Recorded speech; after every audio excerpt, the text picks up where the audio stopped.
मैं केंद्रीय औद्योगिक सुरक्षा बल CISF पैरा मिलिट्री में मैं 37.5 साल नौकरी किया और उसके बाद मैं रिटायरमेंट में वॉलंटियर रिटायरमेंट 2021 में आया। मैं अभी लगभग 45 दिन से जो है ना मैं संत रामपाल जी से जुड़ा हूँ। मैं मेरा छोटा भाई जो है ना वो राधा स्वामी सत्संग व्यास से जुड़ा हुआ है, उनकी धर्मपत्नी है वो भी राधा स्वामी से जुड़े हैं, उनका बेटा भी जुड़ा हुआ है, मेरे पिताजी जुड़े हुए हैं, मेरा लगभग पूरा परिवार जो है ना चाचा ताए पूरे जो है ना वो राधा स्वामी सत्संग व्यास से जुड़े हुए हैं। तो एक मैं ही था अकेला। संत रामपाल जी अपने आप में परिपूर्ण भगवान हैं।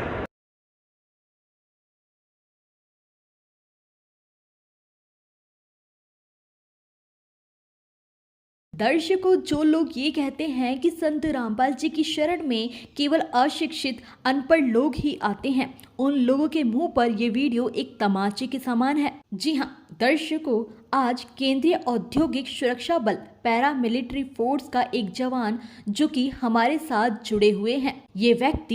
ये जवान लगभग 37 से अधिक वर्षों तक गवर्नमेंट को अपनी सर्विस प्रदान कर चुके हैं। सर्विस में रहते हुए इनका कई संतों महात्माओं के पास आना जाना लगा हुआ था, परंतु तमाम नामचीन संतों से मिलने के बावजूद भी इन्हें सिर्फ संत रामपाल जी से ही जुड़ना क्यों उचित लगा, तो आइए जानते हैं। नाम आपका? मेरा नाम बलवीर सिंह, पिताजी का नाम चौधरी दीवान सिंह, गांव उदेशीपुर, तहसील गन्नौर, जिला सोनीपत, हरियाणा। सर आप किस पोस्ट में कार्यरत? मैं केंद्रीय औद्योगिक सुरक्षा बल CISF पैरा मिलिट्री में मैं 37.5 साल नौकरी किया और उसके बाद मैं रिटायरमेंट में वॉलंटियर रिटायरमेंट 2021 में आया।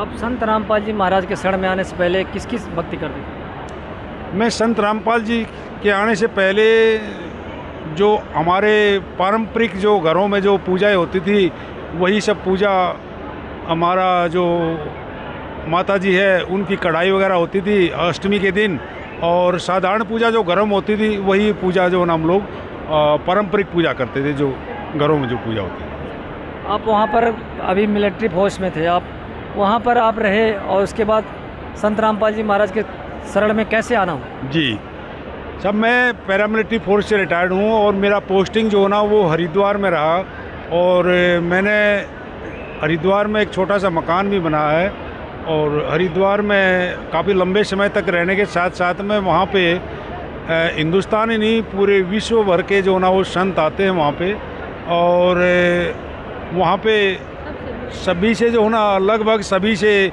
मिलना और सभी के प्रवचन सुनना। अभी मैं नाम गिनाऊँ तो मेरी उंगली के परवे छोटे पड़ जाएंगे, और सभी लोगों से जो संत महात्माओं से मिला, सबके सुने, लेकिन मैं अनुयायी किसी का नहीं हुआ, क्योंकि मन ने जो है ना वो मतलब जो जिज्ञासा थी जानने की वो उस तरह से मन संतुष्ट नहीं हुआ, तो इसलिए मैं किसी का अनुयायी नहीं बना। वहाँ पर आप थे, इतने लोग संत महात्मा मिले, आपको सारी जानकारियाँ रही होंगी, लेकिन आखिर संत रामपाल जी महाराज ने ऐसा क्या ज्ञान दिया आपको? जी संत रामपाल जी के मैं अभी लगभग 45 दिन से जो है ना मैं संत रामपाल जी से जुड़ा हूँ। मैं इससे 5-7 दिन पहले हमारे पूरे परिवार के अंदर में मेरा छोटा भाई जो है ना वो राधा स्वामी सत्संग व्यास से जुड़ा हुआ है, उनकी धर्मपत्नी है वो भी राधा स्वामी से जुड़े हैं, उनका बेटा भी जुड़ा हुआ है, मेरे पिताजी जुड़े हुए हैं, मेरा लगभग पूरा परिवार जो है ना चाचा ताए पूरे जो है ना वो राधा स्वामी सत्संग व्यास से जुड़े हुए हैं।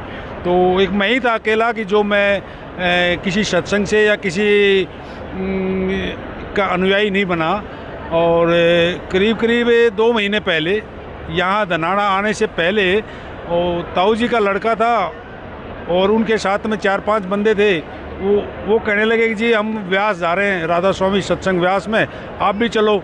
तो मैंने बोला भाई अभी तो मेरे पास टाइम नहीं है, तो बोला नहीं चलो, गाड़ी में जगह है और आप चलो आप। तो लगभग उनको 40 साल हो गए उनको ये नामदान लिए हुए व्यास से। तो मैं जो ना उनके साथ में गया, जाने के बाद में वहाँ पे देखा मैंने पूरा राधा स्वामी सत्संग व्यास का जो ना अंदर पूरा प्रांगण में हम लोग घूमे, अच्छा लगा वहाँ भी। हम किसी की निंदा नहीं करते क्योंकि हम तो पहले फर्स्ट बार गए थे, तो हमें बहुत अच्छा लगा वहाँ भी। लेकिन जैसे वहाँ से आए और उनके जो विचार जो सुने ना, उनके विचारों में मुझे संतुष्टि नहीं हुई। और जो मेरे साथ में हमारे जो चाचा ताए के जो लड़के गए हुए थे, मैंने उनसे 2-3 बातें पूछी कि भाई हम यहाँ से, क्योंकि सफ़र भी काफ़ी लंबा था, तो उस सफ़र में ये सब बातें हुई जिस मकसद के लिए गए थे कि भाई ये जो राधा स्वामी जो है, जो राधा और स्वामी का क्या मतलब है। उन्होंने कोई संतोषजनक जवाब नहीं दिया। दूसरा ये है कि उन्होंने बताया कि हमारे इस के अनुयायी जो ना, मतलब जो हमारे इस पीठासीन है जो पहले, तो उन्होंने शिवदयाल जी महाराज का नाम बताया, वो मुझे याद है अभी भी। तो उन्होंने बोला कि हमारे शिवदयाल जी महाराज थे। तो मैं ये पूछा कि जब शिवदयाल जी महाराज के मन में ये आध्यात्म ज्ञान कैसे आया, कि कौन थे उनको जो ये आध्यात्म ज्ञान देने वाले, और उनको ये क्यों ज़रूरत पड़ी कि मैं समाज में जो ना आध्यात्म की तरफ मैं समाज को ले जाऊं और मैं इसकी तरफ बढ़ूं मैं। तो उसका भी कोई संतोषजनक जवाब नहीं दिए।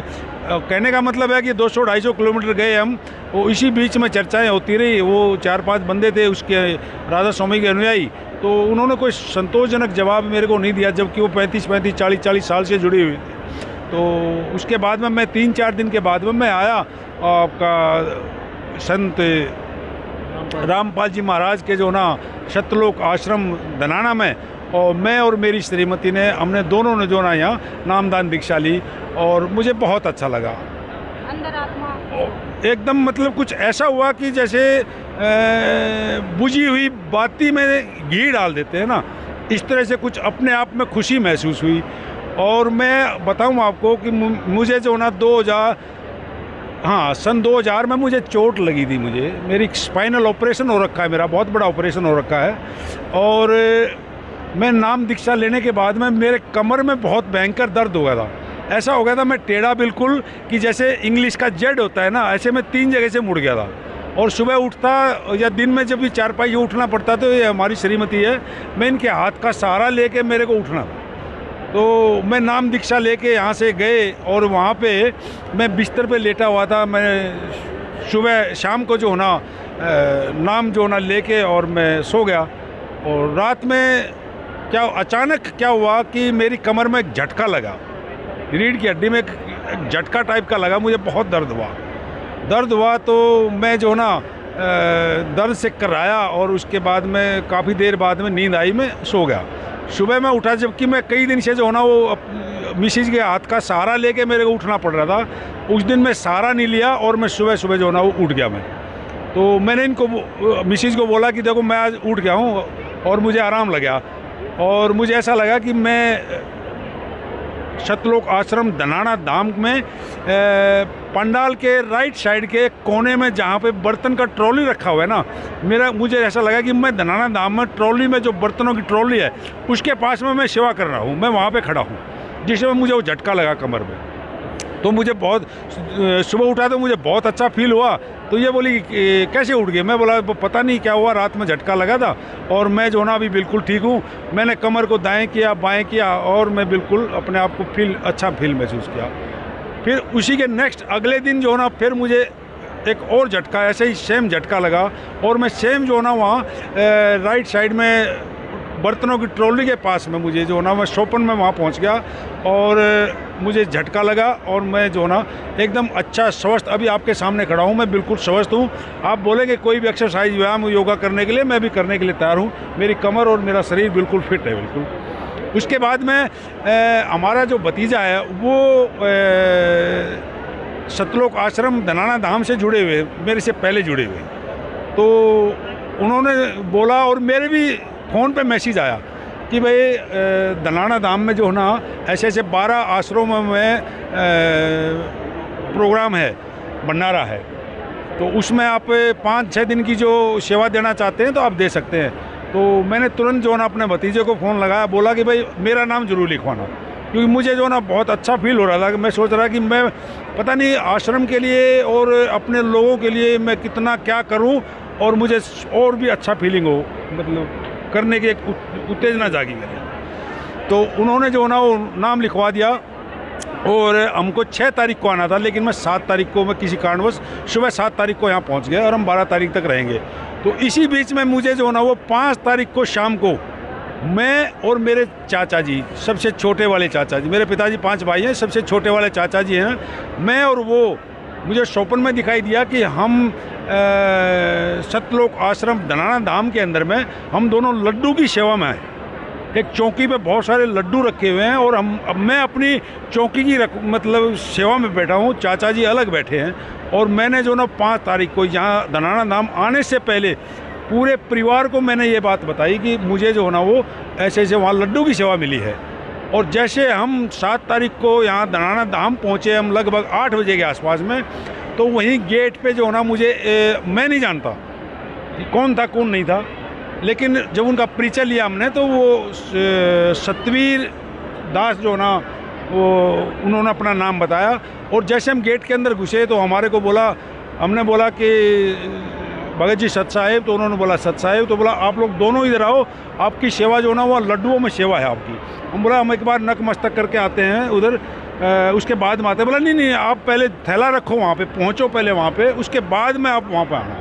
तो जी हम जो ना वो दोनों गए वहाँ पे, और यहाँ रास्ते में जहाँ पे आपका ये एग्जीबिशन लगा हुआ है इसके ठीक सामने हम आए। तो फिर भी हमने भगत को बोला कि हमको पहले एक बार नकमस्तक करके आने दो, उसके बाद में वहाँ जाएँ।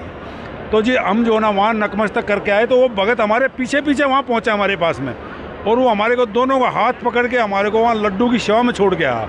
और जबकि ये बात मैंने 2 दिन पहले पूरे परिवार को बताई थी, अचानक ये मेरे साथ में 3 दिन ये करिश्मा हुआ।